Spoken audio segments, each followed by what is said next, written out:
Hello friends, it's Sarah from Ensign Insights. I have been planning this video for a very long time now. I am comparing Tombow Dual Brush pens versus every other pen that I could find that was similar. So the packaging of the Tombow Dual Brush pen looks like this in the 10 pack.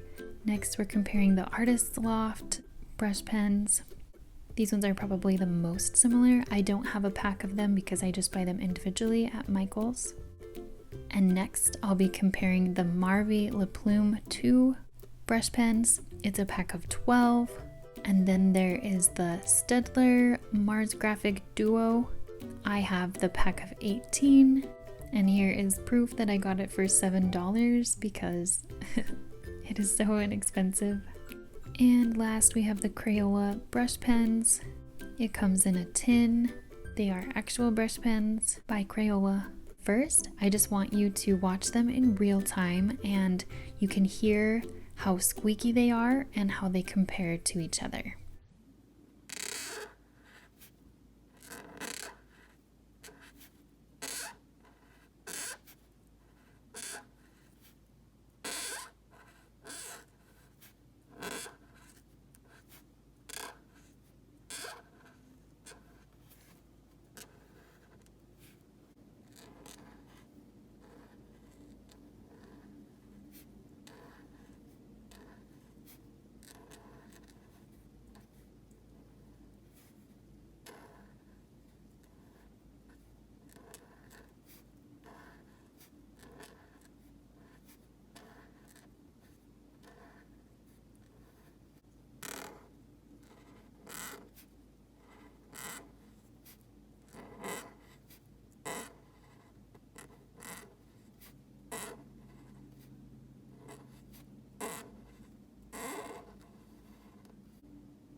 So I think you could hear the Staedtler and the Artist Loft were less squeaky than the rest. The other three were pretty squeaky. And as for the fine tip, the Tombow and Artist Loft are really similar. They even look the same. The Marvy is a lot thinner, if you like that, and it has a very different tip. Staedtler feels like the Tombow and Artist Loft, as well as the Crayola. I personally like all of the fine tips. And then here is a quick overview of doing different styles with them because they all do give different styles just because of how they are made. And I will be showing you each of them individually in detail. Here is just a quick hyperlapse showing that they are all great brush pens individually. As for how they compare to the Tombow Dual Brush pens, let's get into that. Here are the Tombow Dual Brush pens, and you can see the nib is pretty long, so that's why I don't normally recommend them for beginners because they are a little bit harder to control. I really like the fine tip. I find myself using the fine tip even more than I use the brush tip. And that's the main reason why I wanted to do this video because I love having the fine tip in the same pen as the brush tip. But I wanted to know which pen would be the best. So Tombow is a really good pen. The ink is really vibrant. The colors are amazing. You can get so many different colors. I don't have the 96 pack and now I think there's even more, maybe like 112 or something. I normally just buy the 10 packs on Amazon because it's a pretty good price. I don't think it's worth it for the price to buy a huge pack because I don't love large brush pens enough and I prefer nibs that are a little more firm. If you're starting out and you try them and they don't work for you, that's okay. It takes a lot of practice to get used to these. When I used these for the first time, I had been using other brush pens and I thought something was wrong with me and suddenly I had forgot how to litter. They do have a good flexibility. Also, in my experience, Tombows fray so quickly. Even when I use my nice HP Premium 32 paper, the nib always frays before the ink runs out because I do think that the ink is very vibrant. There is a lot of it in the pen. So I think that ink would actually really last a long time, especially, in the fine tips that I use, the ink has never run out. But the nib always frays pretty quickly. That's why I would say never pay full price for these. Find them on Amazon or use a coupon in the store if you are buying them in the store. They are a good staple large brush pen to have. Next we have Artist's Loft. These are a Michaels brand, so if you do not live in the US, these are going to be really hard to find, and they're really expensive on Amazon, surprisingly.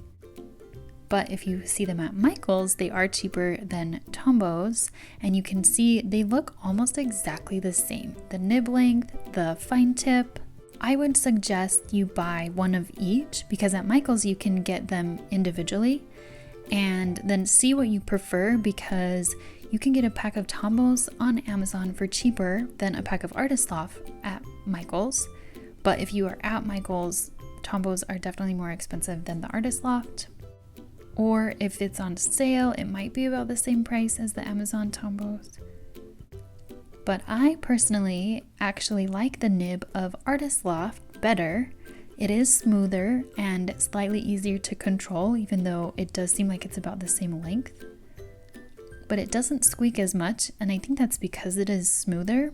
Also, in my experience, they don't fray as quickly, which I really like. Because, like I said, I feel like Tombow's fray so quickly.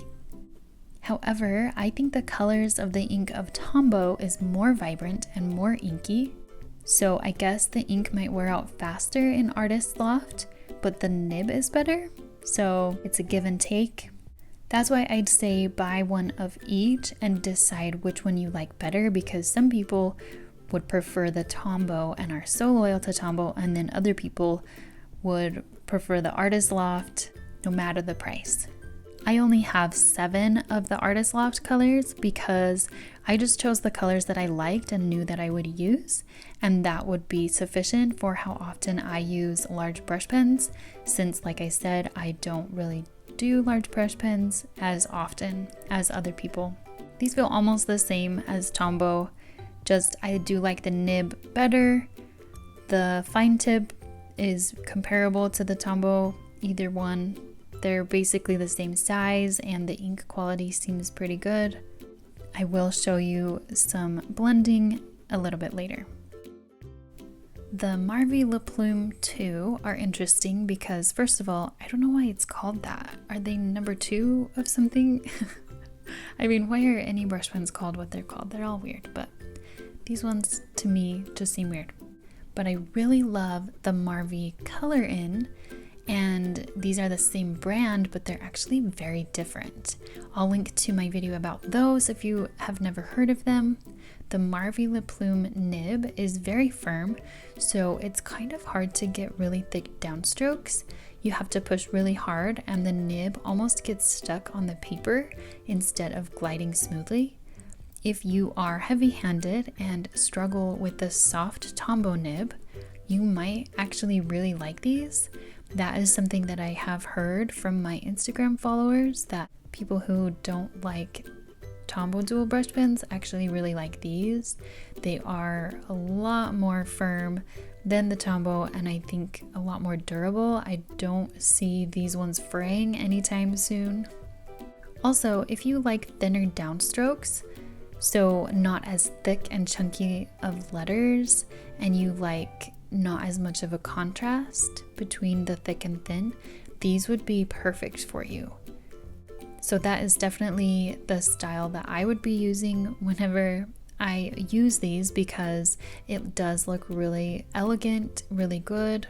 These are a little more expensive and they come in packs of 12. They have 108 colors total.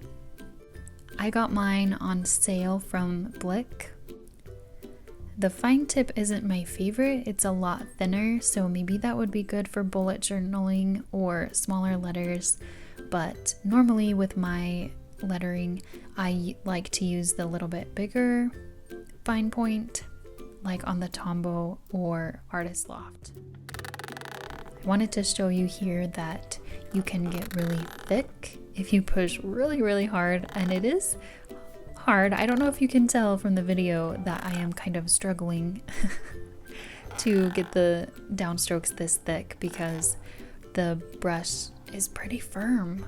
And then to do the thin, this is what it would look like, and I really like this look. So if this look right here is what you want, then these are the only pens you need. But other than that, they don't really compare to actual Tombow Dual Brush pens. Next is the Staedtler marsgraphic Duo. I saw these for really expensive at Hobby Lobby, and then I saw them for like $7 at Ross. So of course I had to buy them. I have the 18 pack, but they come in more colors. The packaging says that they are used for watercolor, and I will show you that a little bit later on. These aren't my favorites as an actual brush pen.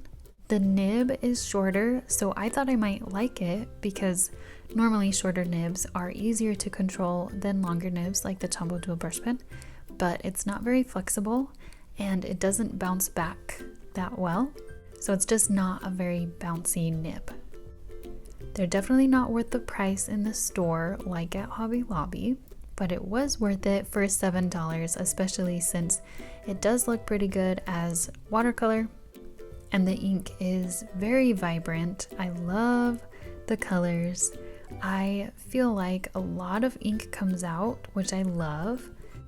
And some of the colors, like the deep blue and the turquoise and the purples, I just love them. I do like the fine tip. I think that compares pretty well to the Tombow. But it's too bad that the brush tip itself just isn't my favorite. So for brush pens, I probably would not recommend these. For watercolor, maybe, but still not worth the really expensive. The brush nib doesn't really compare very well to the Tombow Dual Brush Pen. And lastly, we have Crayola brush pens. It's an actual brush pen by Crayola. I reviewed these in my big Crayola video and I'll link to that, but basically I don't like the brush tip at all. It doesn't bounce back well, and after a few uses the nib stays bent, so when you letter with it, it's almost like you're using a floppy fish or something. Sounds kind of harsh, but that's what it feels like. And it maybe doesn't look like that when you watch it, but I really don't like the feel of it at all. I do love that it comes in a tin because I love tins, and they are very inexpensive. I got mine on Amazon, but you can even get them at Target. I don't like the colors, which is strange because I always love Crayola colors. I also hate that the fine tip is a different color than the brush tip, and some of the fine tips are like neon, like make up your mind. And to be honest, these are a pretty bad knockoff of Tombow, and I would stick with Crayola Broadline or Super Tips because I love both of those way more than Tombow. So yes, they are inexpensive, but I would recommend saving your money and just either buying the Crayola Broadline or Super Tips, or I think it is the same price as a 10-pack of Tombow Dual Brush Pens, on Amazon at least. As I've been sharing little bits of these pens on my Instagram account, I have gotten a lot of questions about blending and comparing which ones blend the best. Technically, all of them can work as watercolor because they are all water-based. The problem is that you would need watercolor paper to make it look really nice, and I won't use my brush pens on watercolor paper because it frays them so quickly. So I wanted to show you what it looks like when I am blending on HP Premium 32 paper, the really smooth paper for your brush pens. And basically it looks okay in the video, but it actually tears up the paper quite a bit and you get little bits of paper coming off on your pen. And so that is why I don't blend with my brush markers, because I refuse to use them on watercolor paper. You need the paper to absorb the ink and the water to blend really well. But you can use the colorless blender of the Tombow. That's the only one of these pens that come with the colorless blender. And it works all right other than tearing up the paper, like I said. But what you can do is use the fine tip as watercolor. So I'm using my mixed media paper, and then you can see it blends much better with this. And I just lay down the colors that I want to blend, and then I use my water brush, or you could use a paintbrush to blend them. This first one is the Tombow, and it does work the best. I did a little comparison. This next one is Artist Loft, and I noticed that there wasn't as much ink that comes out of the fine tip. It works fine if you're just writing, but for blending, it wasn't quite as bright and vibrant as the Tombow. And remember, this is just my experience blending with the fine tips, because I can use thicker paper and they won't fray. So this next one is the Marvy, and this is actually pretty terrible for blending. I was kind of surprised. It leaves lots of lines, and so this one I will avoid when it comes to blending. And then this next one is Staedtler. I really like this one. It definitely looks a lot like watercolor. I probably will be using this one more often. And I think it could have even used a little bit thicker paper, because there was a lot of ink that was coming out, which was perfect. That's what you want. But instead of using mixed media paper, I probably would use maybe Canson watercolor paper. This last one is the Crayola, and it actually blends really well. I was surprised, but it doesn't have the right colors and they don't match the other side. And so I didn't like how these blends turned out. They didn't have the right pink and the right yellow that I wanted. So they'd be fine if you only want specific colors, but they're not for me. To recap, Tombow was the best, Staedtler was second, Artist Loft was third, and then Crayola was next because they blend better, and then Marvy is last because they should not be blended at all. There is another way you can use these markers as watercolor, and that is what my next video is going to be about. I'm going to show you how to do this, and then I'm going to compare all the different brush pens, which will be more than just what was in this video. So make sure you're subscribed so you don't miss that video. Thank you so much for being here and for watching. Give it a thumbs up if it was helpful. If you've tried any of these markers, I would love to hear your thoughts about them as well. Leave me a comment below, and I will see you next time.